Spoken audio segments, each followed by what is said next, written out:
And we're in England and we're going to do a Japanese vase. So we have a Satsuma vase, and when you look at Satsuma vases, you'll notice that they're often, nearly always, not porcelain. And the desired effect with Satsuma is to be porcelain, aping the Chinese porcelain, but they often use a stoneware or biscuit pottery, and they glaze it to look like porcelain. So if you were to smash this piece of pottery, inside you'd see a pottery colour of bran, and then of course they've, as I say, they put on the glaze to make it look like pottery, look like porcelain. So Kyoto in Japan is a place where a lot of this stuff comes from. It's non-porcelain, some of it's quite chunky. You have the Satsuma as well, and within the scope of Satsuma you have the very fine Satsuma and the very export crude Satsuma. And some of the crude Satsuma has has reds. And I'll show you an example. This is export Satsuma. So the export Satsuma is made with the same sort of clay, but it's much more chunky and clunky. They've used moulds and they've used presses. And when you go to the fine ones, they often use blacks, microscopic detail. You will see a real divergence of quality and workmanship. It's not only about age. You can't say that only the old ones are fine. It's just not the case. I think that in latter years, they still are making very fine Satsuma. So it's very, very confusing. So this vase I've got here, I want to show you because it's just such a lovely example. The first thing I want to do is tap it. You get a nice ring. It's not a bell-like ring like a piece of porcelain, because the clay body has a dull sound to it, but you can tell it's not smashed. You get a different sound if there are glues or cracks or problems. A vase with panels. The panels are bordered with bamboo. The bamboo is tied with, obviously it's representing tied bamboo. It's actually made of clay. It's in relief. You have a footed base. You have characters and signatures on the bottom. I don't know what they say. I don't know what the date, the port, the factory, the customer, the shipper, the pattern, the artist. I don't know what it means. But the detail on these vases is absolutely amazing. So this scene here shows hunters hunting and killing a bear. Horrible really, but there we are, that's what it shows. You have a small panel showing fans or fan-shaped apertures showing foliation. You have another panel showing men and a child. I don't know what it means. The trade says they're scholars, they're priests, they're noblemen. There's all sorts of words you can use which seem to fit quite well. I don't know what they are in reality. You have the fans again. You have clouds, you have a symbol, you have a border with flowers, you have a rim with gold which is now rubbed. And as I say, no damage.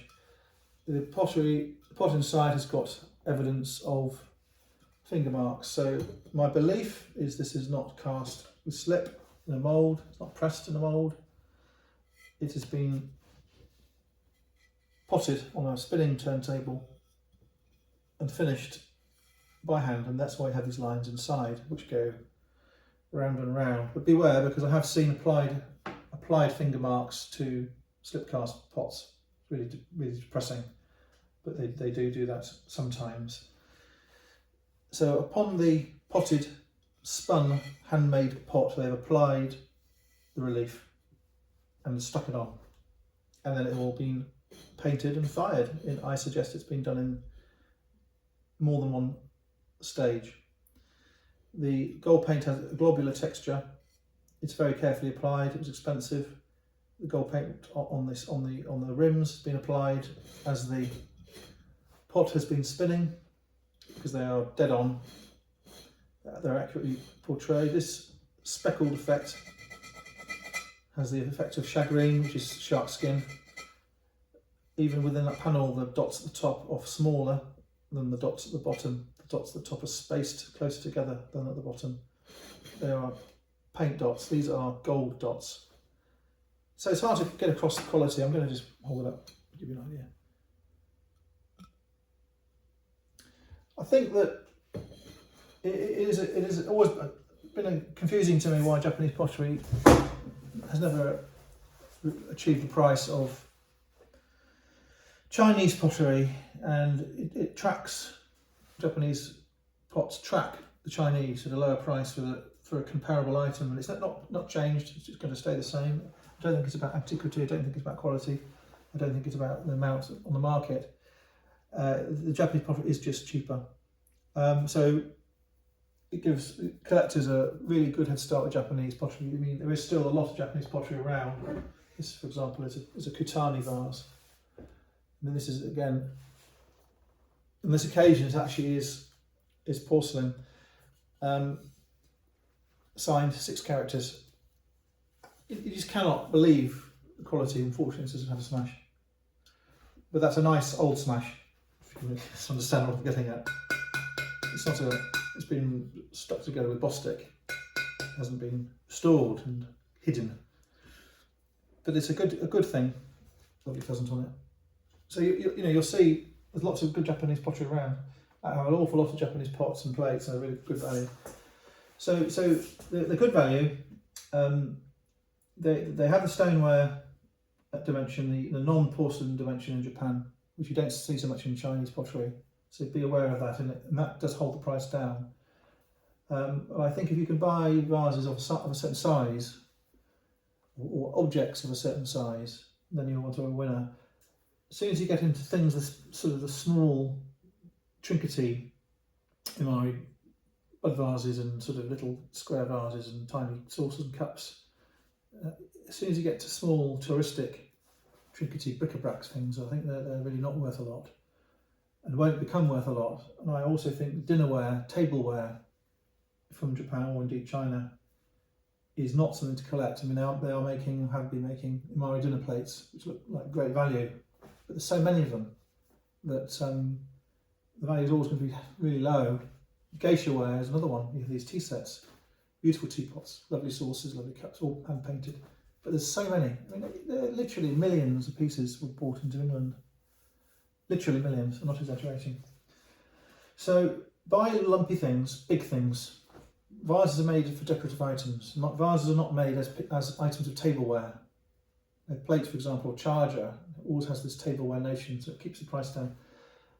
If I had a pair, it would be better. You can get pairs, but also be careful of damage. I mean, I've bought that, it's such a nice one. I don't like the fact it's damaged, but it was inexpensive, and isn't inexpensive because of damage. So you can still get a huge decorative effect from that one, even though it is damaged. This one is perfect, nearly, just a bit worn through age. I would date that one at 1880, 1890, it's quite an early one. So on the market, there's a lot of choice. There's no substitutes for handling these things. And if you start collecting, you can live with these items, and you can look at them repeatedly and consider them and reconsider them. Go back to them, look at them, inspect them, compare them with other things.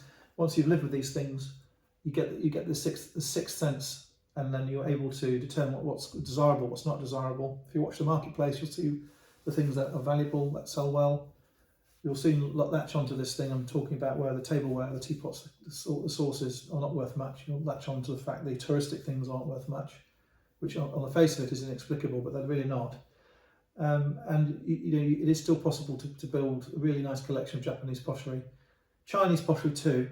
If you use scale down things and damage things, you can still buy it. But I mean, if that was a Chinese vase, we'd be having a different discussion. Thanks for looking.